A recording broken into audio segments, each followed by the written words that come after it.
Did you know that simply by having an online presence, you could become the target of a scam? You can become the victim of a cybercrime. The image that we all have of a scruffy-looking lone scammer working from an internet cafe or a dingy flat in Nigeria somewhere is simply a myth. It is also a myth that only stupid people get scammed.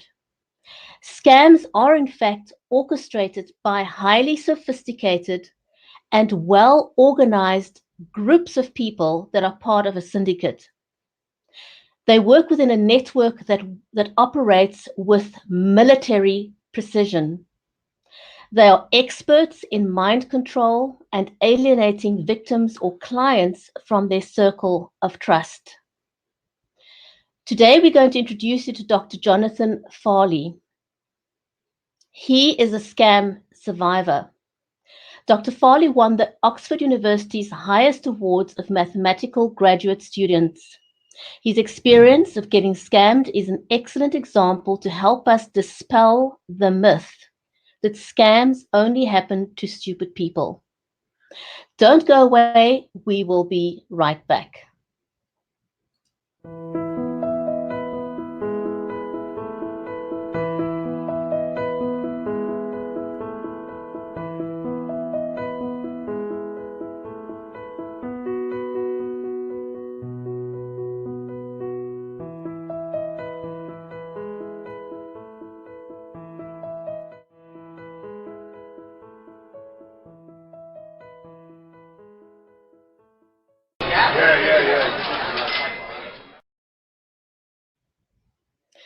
Welcome back.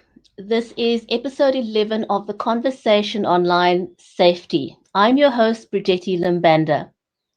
To illustrate why people who get scammed are not stupid. Not knowing how to fly a plane or not having a formal degree doesn't make you a stupid person. Not knowing how to drive a 16-wheeler doesn't make you stupid. It simply makes you uninformed or untrained in those specific fields, not uneducated and certainly not stupid. Therefore, you may be educated in various other fields, just not in the field of cybercrimes like fraud and scams. Yes, you heard that right. Fraud and scams are cybercrimes. So people who get scammed are not stupid, and that myth we must simply dispel. Our guest today is Dr. Jonathan Farley. He graduated cum laude from Harvard University with the second highest grade point average in his graduating class. He obtained his doctorate in mathematics from Oxford University after winning Oxford's highest mathematics awards for graduate students, the Senior Mathematical Prize and Johnson University Prize. He has been a visiting professor of mathematics at Caltech, a science fellow at Stanford University Center for International Security and Cooperation, also a visiting scholar in the Department of Mathematics at Harvard University, and a visiting associate professor of applied mathematics at MIT. Seed magazine named Dr. Farley one of 15 people who have shaped the global conversation about science in 2005. Dancing with the Stars Danica McKellar, star of the hit TV show The Wonder Years and a judge for the 2016 Miss America beauty pageant, called Dr. Farley the incomparable, brilliant Jonathan Farley in a New York Times best-selling book, Hot X Algebra Exposed. So let us invite Dr. Farley for this conversation.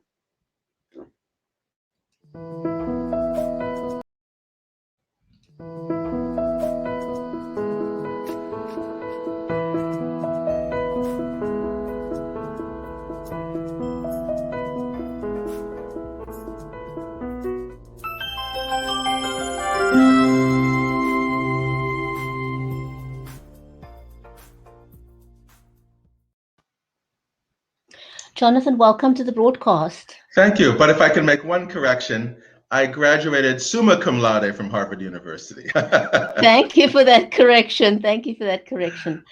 I am eternally grateful that you agreed to this interview with us today, because there's a huge myth out there. You may have heard me in the introduction.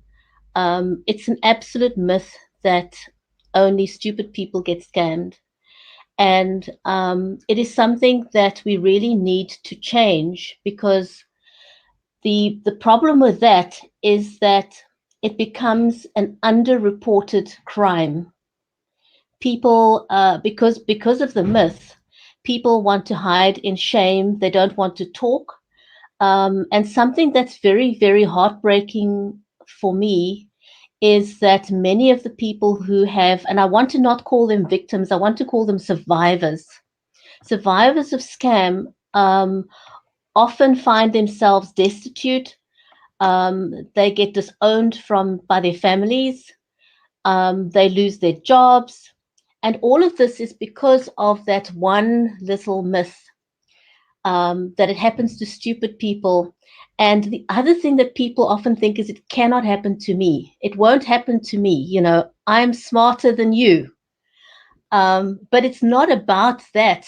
As I said in the introduction, doctors, lawyers, just about psychologists. I've had a psychologist on the show who got scammed. So anybody out there, if you think that it cannot happen to you, you are dead wrong.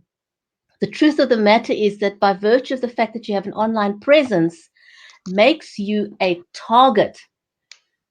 And the other thing I want to talk about is that we have this image that it's somebody in a dingy location that's scamming, but it's really a organization, a worldwide organization that works with military precision, and they are experts in mind manipulation. So those are the kind of things that I really would like for us to talk about.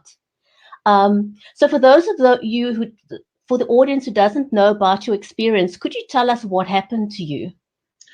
Yes. So I wanted to get married, and rather than play the sorts of games one has to play in the United States where I am, I decided to focus on women who were upfront about wanting to get married. So I signed up for a particular site called elenasmodels.com, and I wrote several women who were in a particular city where I was at the time in Russia, Omsk in Siberia, and one replied. And so I went to meet her in a cafe in Omsk. So even though we met via a website, we met in person within a day of my contacting her. And I thought the conversation was not so very interesting, but we stayed in email contact. And a few months later, she actually wanted me to meet her parents, she said. So I happened to be in Europe at the time. And so I actually had been invited to speak at a Czech university, and they covered my international travel. But when I was there, I decided to also fly to visit her again. This time she was in Turkey, in a city called Alanya. And so you actually, sorry, Jonathan, so you actually met her in person. This wasn't a purely online relationship. Correct. So the typical scam story for romance scams is that it's some bearded guy in his basement, maybe in his house, who's typing and catfishing you, pretending to be a beautiful Russian woman. But no, I met a beautiful woman. She had a Russian accent. I assume she was Russian. And then I met the people she said were her parents. And very funny things happened early on. For example, the day I was supposed to meet the parents, suddenly they were in Alanya, Turkey, and no longer in Omsk, Russia. We were supposed to meet at a landmark in Alanya called the Red Castle, I believe, and we didn't meet for some reason. She kept saying, "Where are you? Where are you?" for about 2 hours, and then I met the alleged parents later. And I thought this was funny. And several years later, I added up all of the small, funny things that happened that made my spidey sense go off, as it were, if you know comics. And I realized later that they actually probably were warnings that something strange was happening. I don't have any proof, but in this case, maybe they wanted to just make sure they knew where I was while they were checking out my hotel room. I don't know. But I did meet the alleged parents. And another strange thing, to my surprise, they were actually very happy to meet me. They're very pleasant, which you normally wouldn't think, because I'm there meeting a 20-year-old girl. At the time I was 42, 43. And most parents, you think, wouldn't be perhaps elated to have their daughter marry someone more than twice her age. But these parents were. Their personality is rather different from that of the daughter, which was another sign I realized that maybe they weren't who they said they were. But I met them, and they had a very posh apartment right by the water, right on the Mediterranean. And so I thought, if anything, they are richer than I am. So they couldn't possibly want any of my money. She couldn't possibly be wanting my money because she's wealthy. But I now realize in retrospect that this was probably part of the elaborate scam, that the people I met were probably not her parents. They were probably hired or part of the criminal organization in order to make it seem as if they were her parents, and hence I would be disarmed. And they probably just rented that expensive flat precisely to make me think that they couldn't possibly be interested in my money. So why do I think that? It's because since ultimately I realized that the whole point of the long-term plan, and it took 3 years, was to get permanent residency in the United States, what we call the green card, and of course to take as much of my money as she could, or as they could. I realized that no girl is going to introduce me to her parents. Who's going to do that? Even prostitutes don't introduce you to their parents. And that is essentially what she would have been engaged in to get my money just for the green card. Also, it's important to note that this was a 3-year plan. So normally you would think someone who wants to scam you, to take your money, will want to do it quickly. And indeed, she did suggest very early on that I bring her to the United States under a fiancé visa, but you can call me arrogant. I just thought that she was so enamored of me or impressed by me that she wanted to move things along quickly. As it happens, she said that she tried to get a visitor's visa and was denied, and she called me up saying that she was crying. I now don't know if any of that was true, but it wasn't for another 3 years that I brought her over to the United States. It wasn't for 3 years. It wasn't until 3 years later that she even asked me for any money. So it was a very long-term scam, and I was left thinking, who does this? You know, just for I'm not actually wealthy. I will be someday, but I'm not right now. I'm just an ordinary university professor. I make enough money for myself, but you wouldn't think that it would be worth spending 3 years with a group of people. And there was a group of people, and that's what I realized at the end. Actually, about 9 days before I saw her for the last time, I didn't actually think that we were going to be getting separated legally the next week, but I moved out because her behavior had become, I just couldn't take it anymore. So I'd moved out of the apartment that I rented, but when a year later, when I looked at surveillance video footage, because she stole almost all the furniture, I saw about a day before I saw her for the last time, she was coming up the stairs in the basement part of our 25 or 30-story apartment complex with some man. Now, you might think she was having an affair. Now, from the body language, it didn't seem to me as if they were having an affair. But my question that I have to this day, and probably will have for the rest of my life, is who was this person? What was he there? This was taken at about 4:19 a.m. the day before the last time I saw her. I think that man may have been there to kill me, and that's not hyperbole. Here's why. The day before I saw her for the last time, we had arranged for me to take her to the airport so that she could fly away forever. And the day she was going to fly away was the day we were going to go to the lawyer's office and sign the legal separation papers. But this was the day before, and it's possible that if your marriage is collapsing, you might want to see your wife, right, and try to repair things. And I didn't, but it's perfectly conceivable that I might have gone to my apartment, even though I moved out of it, at whatever time, if I only have 1 day left because I bought the plane tickets for her, to try to say, let's reconcile. Now, if I had gone to my apartment, then this mystery man would have been there. And what do you think would have happened? I'm sure the mystery man, who knows what he'd been told, the mystery man probably would have tried to force me out of my apartment. This is all hypothetical now. And in an ensuing conflict, because I wouldn't leave my own apartment because some stranger tells me to leave my apartment. Probably my wife could have taken a kitchen knife and stabbed me in the back. And with the laws that we have in America today, that would have been ruled self-defense. So even though I myself don't like to say I am a survivor, I actually think that that was a possibility, that my wife could in fact have intended to murder me. That is a perfectly plausible scenario. She did say the week before that she was connected to the Russian mafia, and that if I, something about how I might if something happened to her, she said, I might wind up in the news, meaning I might wind up in the newspapers, article about me saying that I've been killed. And at the time, I thought she was simply mad because she said this the day I moved out of the apartment.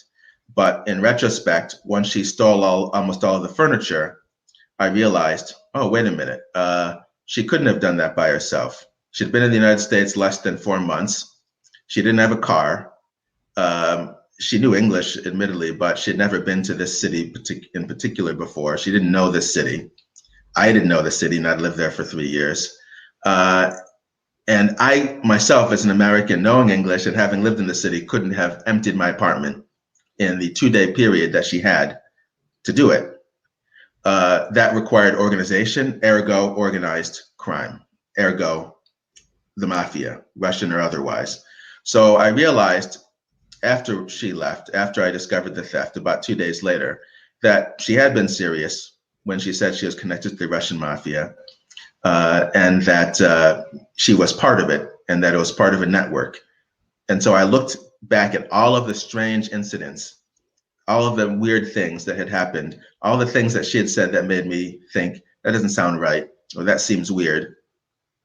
And I realized, oh yes, this was a plan from the very beginning. From the moment I emailed her on that website, elenasmodels.com, this had been the plan. So you might think it couldn't be a scam because I approached her. No, she was like a spider, and I walked into the web.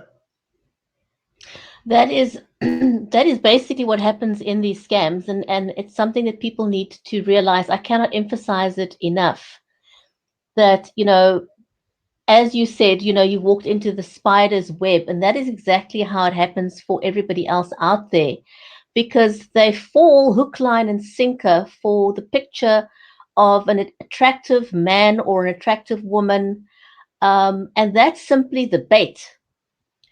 And what people don't understand, it was not the exact same case in your instance, but what people don't understand is that that's the bait used to hook people, and they are literally manipulated over a long period of time.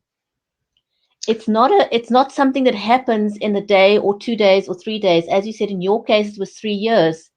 And that is a typical thing, that happens to most people. And in that period of time, you are manipulated without you even realizing that you're being manipulated by not just one person, but by a group of people. Yes. And I cannot emphasize that enough. It's not just one person. It's a large network of people that are interconnected. And one of the ways that they gain access to people, or access to their victims or potential victims, is the fact that there's so much anonymity allowed on social media networks. Anyone can go and create a fake profile. It's quick and it's easy to do it, and you can hide behind a fake profile, and the social networks are not taking responsibilities. They're hiding behind a law that was in effect, I think, 22 years ago in the United States. Well, And they use that as an excuse not to verify users or authenticate them? Well, even the legal system, I now have gotten a divorce, but it took me 3 years because my wife left the country, uh, and I haven't heard from her since then. But uh, the only thing I can say with her about her with certainty is that she was my wife, because I don't know what her real name was. Everything she told me could have been a lie. I said that she was 20 when I met her. All I mean to say is she said she was 20. I saw what looked like legal documents, like something that looked like a passport, and that would indicate that she was 20 when I met her. But I have no idea how easy those things are to forge in Russia if you've got money behind you. I have no idea. Now, I did do some searching. I haven't looked at her Facebook page in over 2 years. Her name is Alona Dauksha, but I, you know, I would assume that I think she may have in fact gone to university in the city of Omsk, but whether those people were her parents or not, I have no clue. And so what was annoying was that in the legal process of getting a divorce, besides the fact that they didn't let me get a divorce for 3 years, even though she had left the country, and I hadn't heard from her for years. They asked me to swear to certain things, and eventually my lawyer told me, you just say what, to the best of your knowledge. But they wanted to know, was she in the military, all this stuff. Now I'm pretty sure she wasn't. But it was it's annoying that it had to fall to me to swear about information concerning her when she was a criminal. I mean, she wasn't actually convicted of theft because, again, a problem with the law. A wife can legally take everything that a husband has, everything, without his knowledge or permission, and it's not considered theft. And she probably knew that. But there was a police report. I filed it the same night that I discovered the theft, about 2 hours after her plane took off. Whether she got on the plane or not, again, I don't know.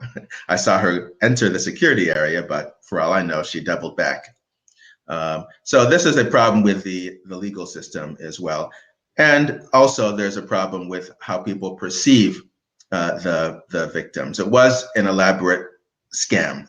I had read many books about scams, especially with mail order brides. And so I thought that I was prepared.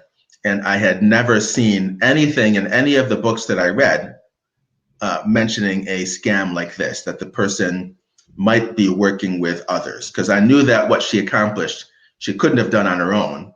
For example, removing almost all the furniture. One person can't do that. But a moving company, any reputable moving company would not just come to an apartment in a posh apartment building with expensive furniture, at this time she was supposedly a 23-year-old woman, see a 23-year-old girl, and then say, we're just going to take all this stuff out for you. I don't think any reputable, including not just the furniture, but things like vacuum cleaners and stuff like that. I don't think it's such a quick space of time. Yes. Because there wasn't enough time to plan all this. It just simply wasn't in that time frame. Yes, someone planned it for her, or this was the plan from the very beginning. In 2 days, because that was the space of time from when she said she wanted the plane ticket to leave and just wanted a divorce to the time of the plane that she said she wanted to be on. 2.5 days, or 2 days from the time I told her, yes, I'll buy the ticket. Americans couldn't have done that. Americans could barely have done that. I couldn't have done that. It would have taken me 2 weeks minimum to plan to empty my apartment. And then, of course, assuming she did get on the plane to leave, obviously the furniture was taken somewhere else, probably sold. No reputable person would just say, oh, you're going to sell all this expensive new stuff for probably pennies on the dollar, or maybe not. But no one would think that this was all above board. Only another criminal organization would have accepted this. And so I believe her when she told me she was connected to the Russian mafia. That's probably one of the few things I do believe about her. Right. Jonathan, I'd like to talk a little bit about um, how you have been treated and how people who became victims of scams are treated. Because, I've interviewed a number of people, and victims of scam are treated dreadfully. They get disowned by their families. Here in South Africa, certainly, I'm aware of a number of women who have had to resort to living in shelters where the conditions are horrendous. It is so bad that I would say the conditions are actually inhumane, and that the government really needs to step in and investigate these shelters for the inhumane manner in which they treat the people that live there. For example, they take um, their cards that they get from the government to get an amount of money for the month to sustain themselves. Those cards are taken from them and held. So they basically are held hostage. They don't Wow. get medical treatment when they need medical treatment. Um, they get fed food you wouldn't feed your dog.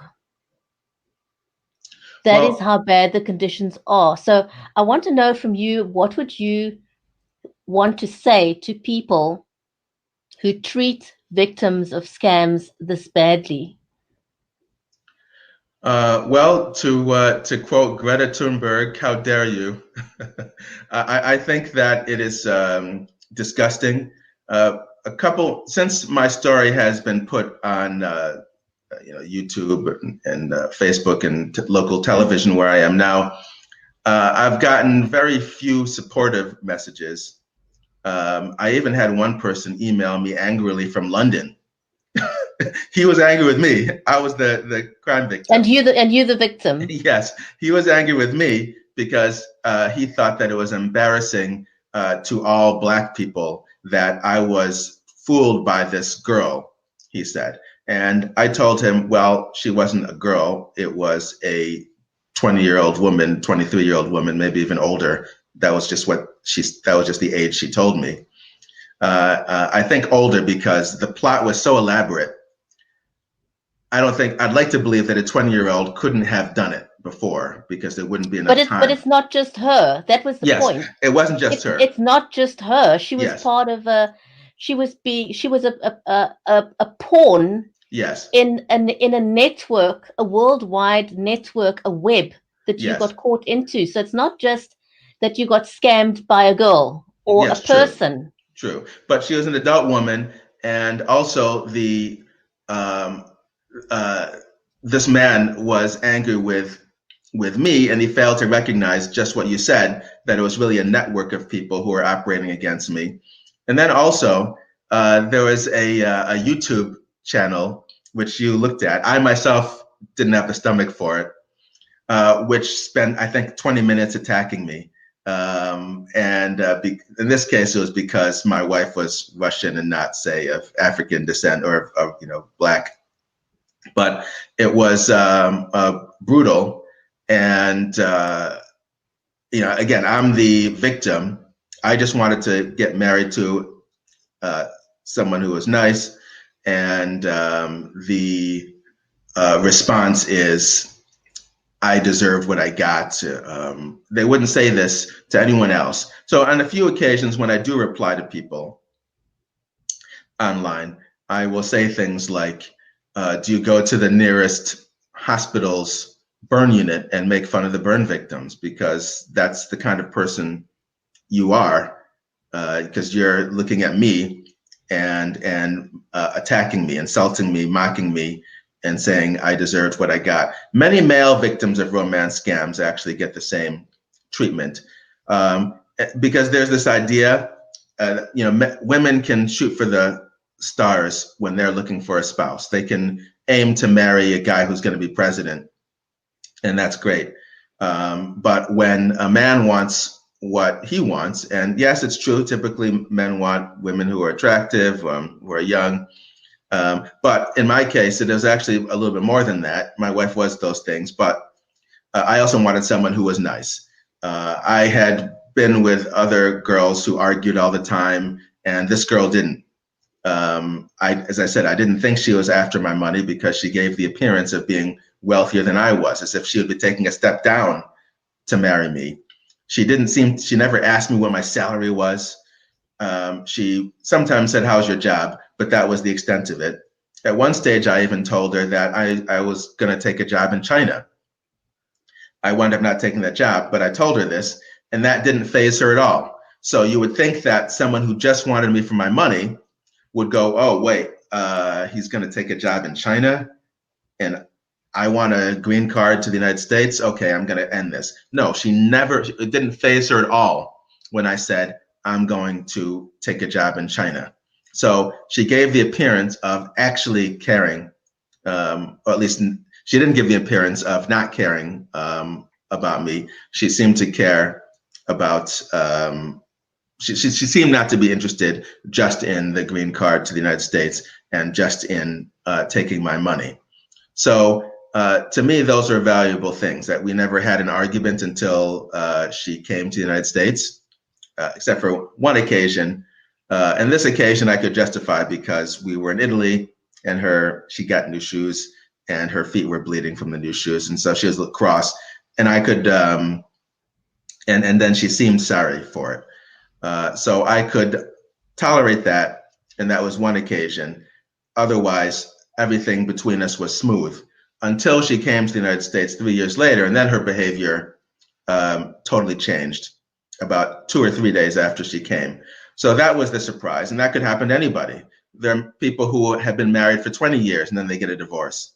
No one says, "Oh, the man was stupid because he married a woman who then wound up divorcing him and taking everything."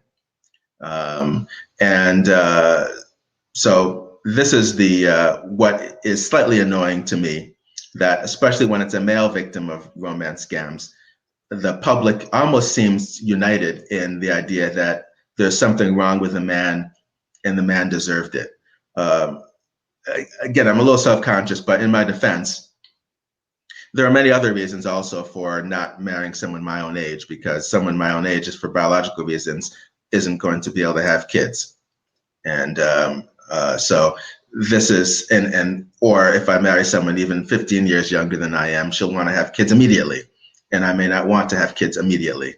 So there are many reasons that should satisfy people who don't like the idea of just marrying some a pretty picture. But I want to emphasize that it wasn't just a pretty picture. Jonathan, that is, I really hope that many people will watch this interview and feel that they've learned something from it, because I have really spoken to so many people who, even after they've realized that they were scammed, and when you realize you've been scammed, it's a huge thing. It's a massive shock to your system. To the point where many victims have committed suicide. They retreat inwardly. It's a highly underreported crime. I want to emphasize, it's a crime. It's criminal to do what they do to people. It's underreported because the perception out there is that it's a shameful thing. The other problem that I also find with reporting is that very often the police are less than sympathetic. Yes, in my case, I don't want to bash the policeman who came. I did call the police immediately after I discovered the theft, well, maybe within 20 minutes after I discovered my wife had stolen almost everything. And the police did come, and I made a report. But as soon as they found out that the criminal was my wife, they had to change the designation of the crime. And they called it a dispute in the police report, but it wasn't a dispute because I took her to the airport. Everything was cordial. And I came back to the apartment that she had vacated. It was still my apartment. I had simply moved out to another apartment. And I came back to the apartment she had vacated, discovered that almost everything had been stolen, and then called the police. So I won't say that the policeman was unsympathetic. He may have had rules to follow, but the rules should change. It should not be considered legal for a wife to just take everything without the husband's knowledge or permission. And I'm pretty sure that if I had done something similar to my wife, it would not have been treated that way, regardless of what the law says. So this is the whole problem. Also, why did I move out? I actually had been reading a web page called A Voice for Men. It's a whole site, actually. But they talked about what happens in cases of marriages that fall apart, how the wife will lie sometimes. And so my wife was behaving in ways like what I had read in these articles. And so that was what made me decide to move out, because I wanted to move out, not just so she could stop hurling abuse at me, which is what she was doing, insults constantly. I wanted to make it so that she couldn't even lie about anything. As it turns out, when I met with lawyers working for the state's attorney in order to file charges against my wife, the lawyer working for the state's attorney actually laughed. She literally laughed at me. And she was saying that because I had left the apartment, my wife could do whatever she wanted with it. So apparently that's the legal position, that if you leave the apartment to protect yourself, then your wife can do whatever she wants with anything in the apartment. So my message to men now, this is a slightly different topic, is don't get married unless you have very solid protections. And even then, prenuptial agreements get thrown out the window. And again, your wife could say whatever she wants, and police might do something to you. So that didn't happen to me, but it was because I was warned by this website, A Voice for Men, that I left. And maybe that's when my wife realized, okay, I can't get him now. So I'll just leave, because within 9 days, she had left the country. At least that was the last time I saw her, and she was supposed to have left the country. So this is,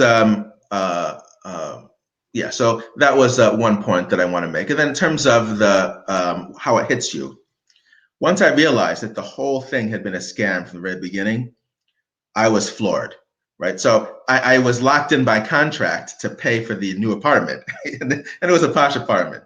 And I told you I have a modest income. So I was paying for 2 apartments because I couldn't get out of the leases for either one of them.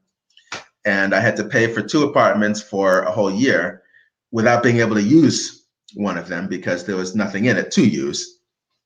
Then every time I went to that apartment to just take a look at it, make sure that there wasn't running water or something like that, I was floored for the weekend. So I'd go once a month to pay the check and just inspect the apartment to make sure that nothing bad was happening to it. And then I would be done for the weekend. And it took me about a year. For a whole year, I would wake up angry every day that someone, Alona Dauksha, could have done this to me and the other people who were involved. It took about a year, and I wish I could tell your audience that you do recover, but it's been 3 years.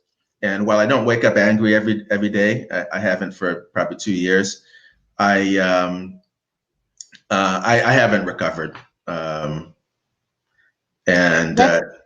That's another aspect of becoming a victim of a scam, is the psychological effects, what it does to you. People have no idea how that affects you. And because I feel it's misunderstood, it's because it's such an underreported crime, it's a misunderstood crime.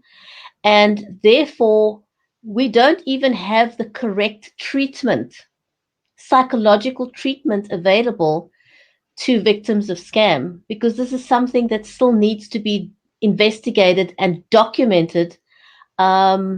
And then they need to work out what the correct protocols would be for treating someone who became a victim of cybercrime. I really feel this is something that needs to be looked at, because there just isn't a diagnosis yet for what happens to a victim of this kind of crime, and how to treat them. It doesn't exist. Yeah. So economically, I survived it.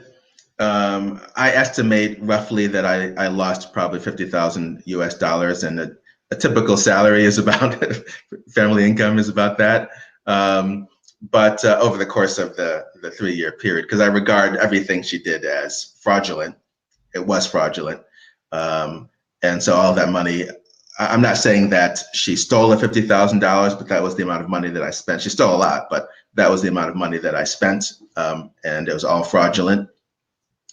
But the, on her part and the part of whoever she was working with.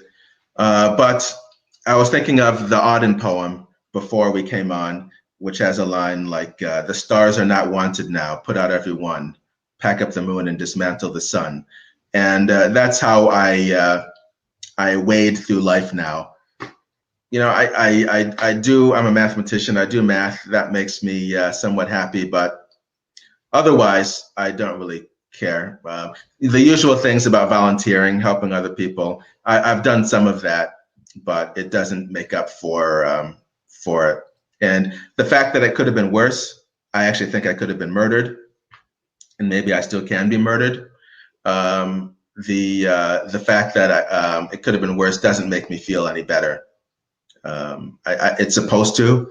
That's the one solution that people come up with. Just imagine, think of all the good things that are happening, but it doesn't help me.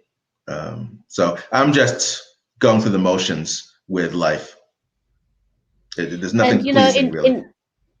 And in your case, you have been able to economically move forward, but there are many people who simply didn't have the tool set or the skills to move forward from there, and they commit suicide. That's how much being scammed can affect you psychologically, emotionally, spiritually. And again, I want to emphasize that unfortunately, because of the misconception of what happens in a scam, people get disowned by their very own families.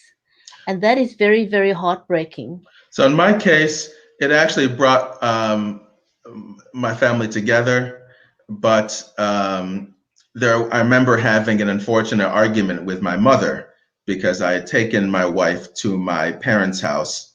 My father passed away many years before this, but I'd taken my wife to my mother's house, and the neighbors had a party for us.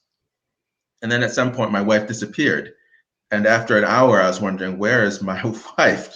This whole party is for her. Where is she? And so she had gone back to the house. And so now I don't know what she had done. Was she rifling through the drawers? Was she taking jewelry? Who knows? But my mother talked to my wife and then came to me and said, does she tell the truth?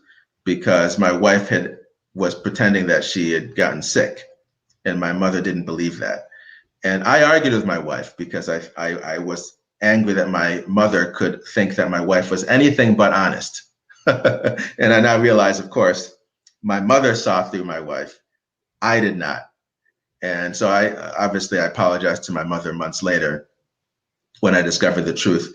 One of my brothers is a lawyer, and he thought that I shouldn't bother pursuing anything because no one cares about a 40-something man who married a 20-something woman.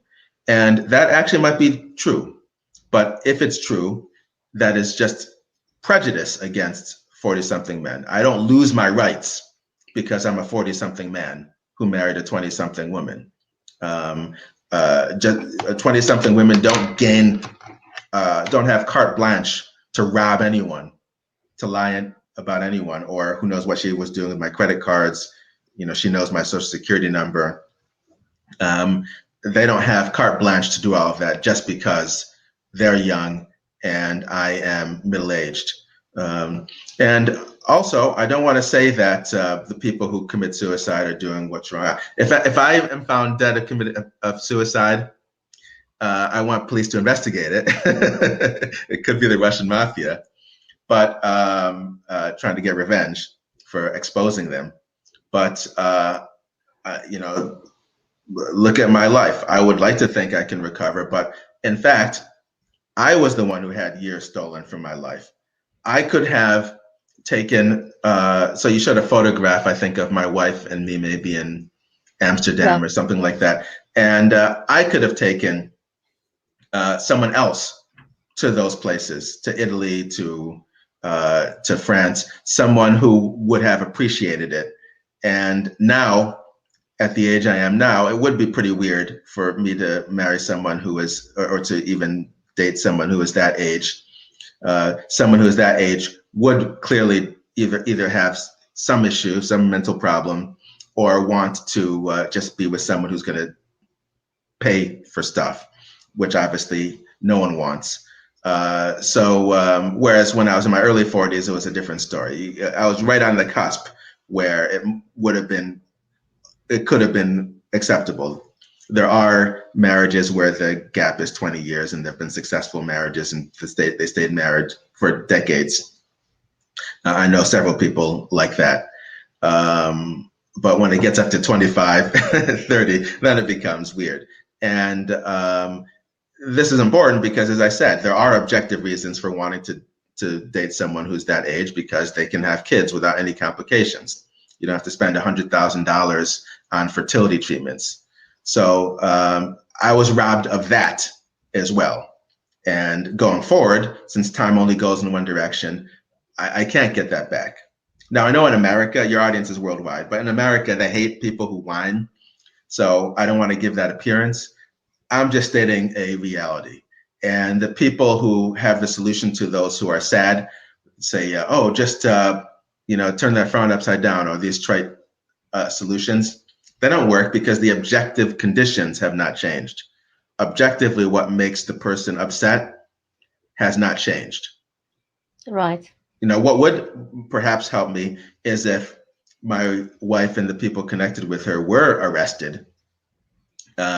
If I could find out who this mystery man was in the surveillance video footage, but I'm never going to find out who that was. And no one in Russia is going to pursue my wife criminally. In America, as I said, it's not even regarded as a crime. But it's quite interesting because there are other crimes that take place between married couples that are regarded as crimes by the law. But this one, a wife can do whatever she wants. And presumably, as I said, my wife could even perhaps have murdered me and gotten away with it. Yes, unfortunately, when it comes to cybercrime, a lot of work still needs to be done. And, hopefully by having candid conversations like these, we move in the right direction towards getting scams recognized as a cybercrime, and getting the right treatment for victims, having these processed properly, getting the psychological help for victims. So we hope that this conversations help many out there watching this. And my hope is also that families of victims who are watching this would reach out to them and help them instead of disowning them, because then the abuse literally, they've been in that abusive situation with not just one person, but a group of people. But that abuse effectively continues when they are disowned by their families, friends, co-workers, colleagues. Yes, it's rubbing salt in the wound. Correct. Jonathan, we're out of time. Is there anything that you would like to say in closing? Just continue the great work that you're doing.